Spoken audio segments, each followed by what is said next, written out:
How to create Steam account. Let's get started. Launch your preferred browser. Here we go. Now type in Steam Sign Up and search for it.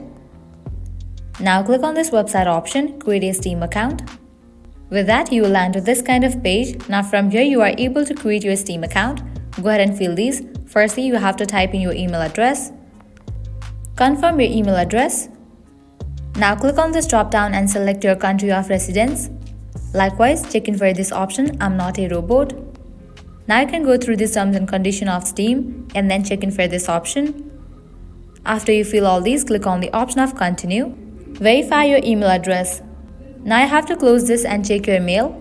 You will be receiving mail from Steam. So you can see that I have received mail from Steam. You will also receive similar kind of mail. You have to open it and click on verify my email address.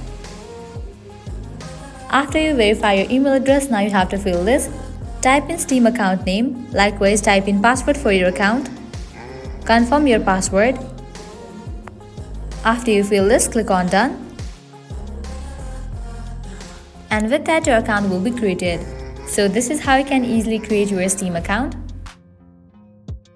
At the end, if you guys find this video helpful, don't forget to like, share and subscribe to our channel. Thank you.